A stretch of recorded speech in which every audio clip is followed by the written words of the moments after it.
Karen said my daughter's dog looked aggressive, so her HOA cop shot it in the ribs, and then she stepped on it right in front of my little girl. I didn't scream. I didn't cry. I started the tractor. By sundown, her white Escalade was flattened metal, and she was crawling barefoot through the mud while my retired K9s hunted her like she was the last rotten piece of authority left in a neighborhood that had had enough. And believe me, that was just the start. The morning it all began, the air felt different, like the birds knew something was coming. My daughter Lucy, 10 years old, barefoot and bright as sunlight, slipped out the door like she did every morning, pink ribbon in one hand, beagle in the other. His name was Muffin. He was the runt of the litter but king in her world. They'd make a slow loop around the garden beds, her whispering stories, him sniffing. Lavender tail, wagging like he believed nothing bad could happen in a world that had her in it. That illusion died 6 minutes later. I was in the kitchen sipping coffee, smiling as I watched them when the sound hit me, tires over gravel, too slow, too smug. I didn't even have to look. I knew. HOA patrol. White SUV, spotless sun glinting off its pointless chrome like it had never touched a real road. The door cracked open and down came the stiletto. Then Karen Whitmore, HOA tyrant, and suburban dictator glided out like she owned the sky. Beside her was Josh, her self-appointed security shaved head clipboard in one hand, a rubber bullet launcher in the other. Not just for show, that thing could break bones at close range. Or worse. They didn't greet us. They didn't wave. They looked past Lucy and Muffin, straight at the roses 3 feet over some invisible HOA boundary line. Karen's voice was thin, clinical, third offense. Unleashed, unsupervised. Then she gave the nod. Lucy cried out, her hands wrapped around Muffin's fur. "He's not hurting anything. He's just sniffing flowers." But Karen didn't blink.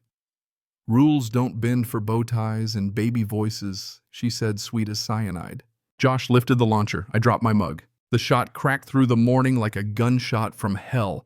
Muffin yelped, flew backwards, slammed into the fence, then dropped. His ribs, God! Lucy screamed. Karen laughed.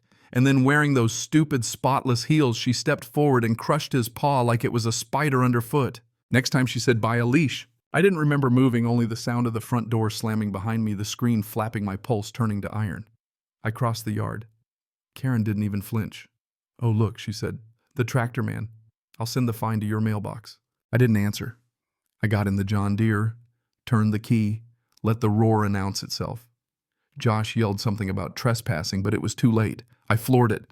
The front loader smashed through her precious flower bed wall, then I veered hard right into their SUV. Metal screamed. The hood crumpled. The windshield exploded. I didn't stop until it was nothing but scrap, a pressed tin badge of her failure printed into HOA pavement. Karen screamed. Josh lunged. I met him with the towing chain, snapped it across his arm.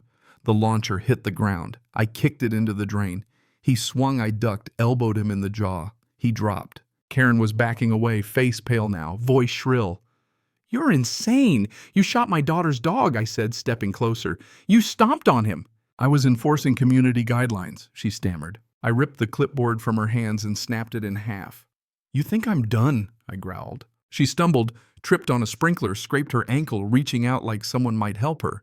Nobody did. Josh was unconscious. Lucy was cradling Muffin, sobbing. I grabbed Karen by the blouse and pulled her forward. "You want to talk rules?" I said. "You executed a child's dog." She tried to pull away. I slammed my knee into her gut. She folded. I didn't even realize I was dragging her until we were at the neighborhood's brick welcome sign, that smug little pillar that once read Cedar View and HOA Community.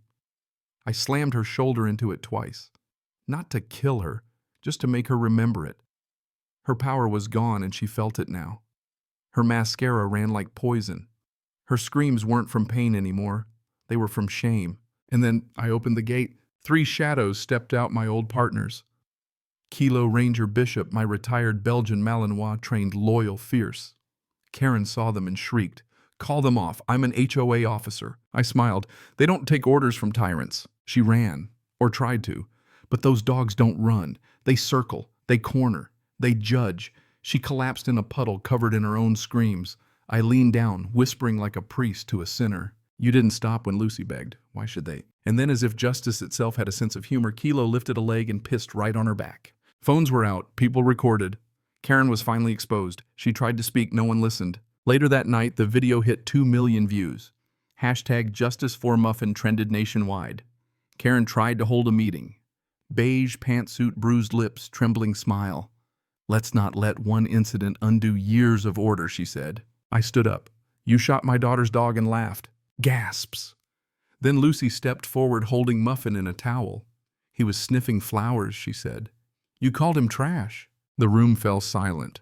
Then a voice from the back motioned to remove Karen Whitmore as HOA president. Seconded. Every hand went up. Karen looked around. Nobody stood with her. "You built this place on fear," I said. "But today people voted like they were free." She left in shame. But that wasn't the end. 3 days later, sheriffs came. 3 cruisers, warrant in hand.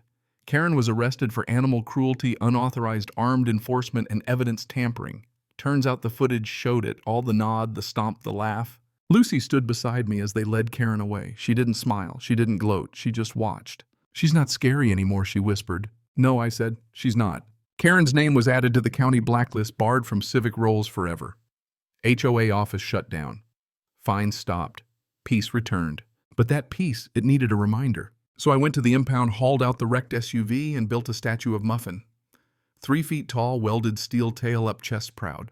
On the base, I burned one sentence: "Muffin didn't die so others could live louder." We placed it in front of the old HOA building. Now people come. They bring flowers, they cry, they kneel. And Lucy ties that same pink ribbon around Muffin's neck every morning. Faded, frayed, but still there. Because he stayed. When it hurt, when it bled, he stayed. And now I ask you, you, the one still watching, what would you have done? Comment "he stayed" if you made it this far. Smash that like button if Muffin mattered to you. And hit subscribe, because sometimes justice doesn't bark. Sometimes it limps. But it always finds its way home.